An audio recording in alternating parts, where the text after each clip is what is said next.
I'm hosting a pad workout class this Saturday, and I'm releasing this promo to be clear on what that means, because someone could read that title and think that the class is about hand chops, working on a pad, let's say, with a pair of sticks, and that is not what the class is teaching and communicating. It's not what I'm communicating at all. It's literal.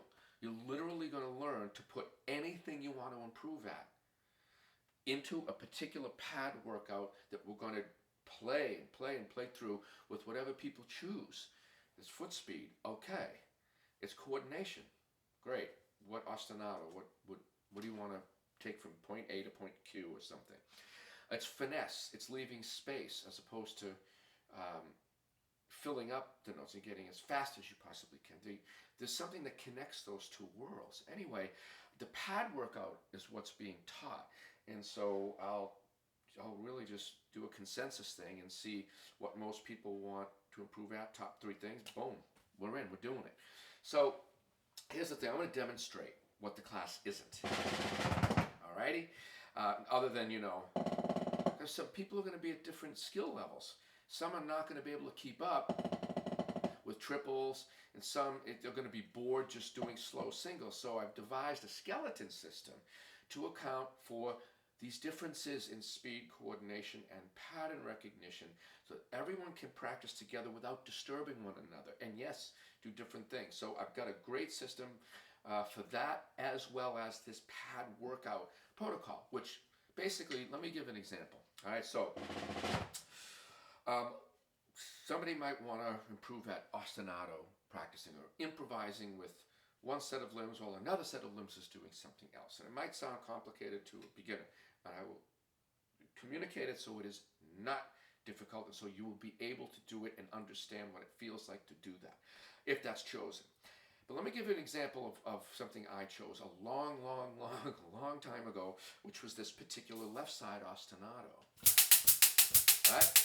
So I thought that sounded groovy, and that I could essentially take my right side and reflect the kind of grooves that go with something like that, like that tempo and that feel,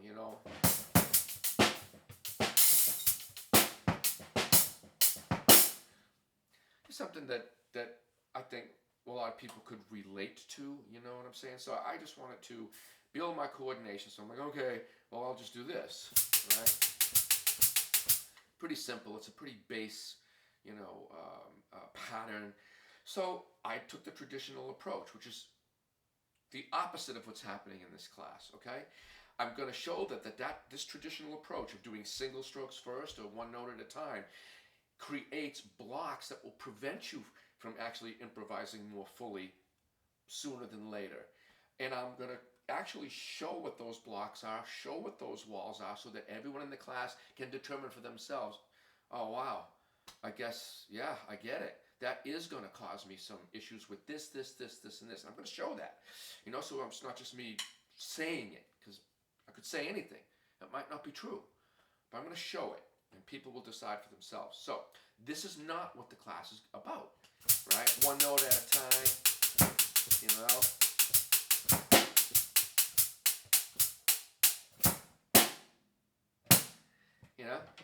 Take the escalator. Don't sit there and slave through all that stuff.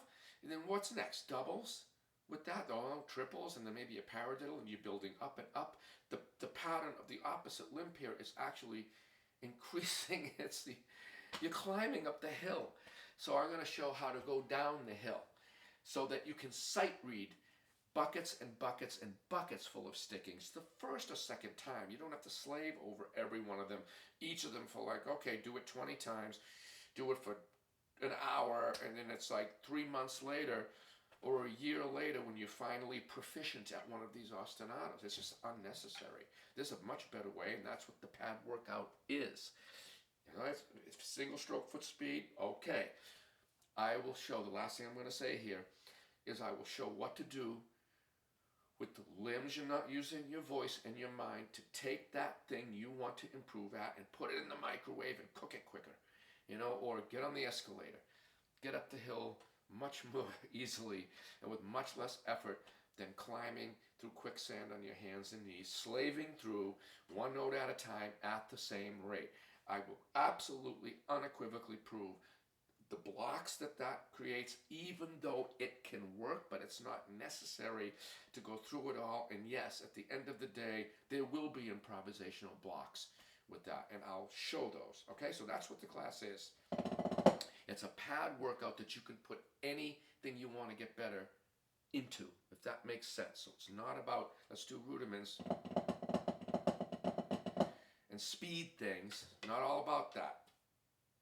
You know, if you're a drummer, you're going to play a beat and then do a drum fill and then hit the snare drum after the fill like this.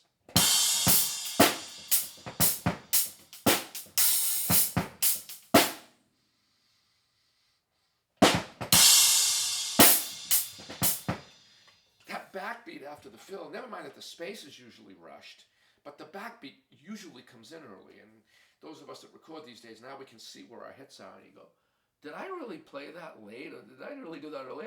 What? You know, it was really a mind bender when that first hit. Oh, you know, all my peers I know can relate to this, unless their timing was perfect, but mine wasn't. So, you know, with certain things, you know, I was like, oh my gosh, I can't believe I did that. Was that really what I played? Anyway, there's something that can happen inside here, and that's the pad workout. You're learning how to use it, do this stuff, and improve and get from point A to point whatever with this thing you want to improve at. So come and join me Saturday, and let's increase with some things that I'll take a consensus on. Alrighty? And then you don't have to slave through every single permutation from small to large. And you know how to use the permutations to actually accelerate the system rather than this one note at a time thing that will, again, it's going to create blocks, going to make it more difficult. So that's it. Come in the class, and look forward to seeing anybody that's in there.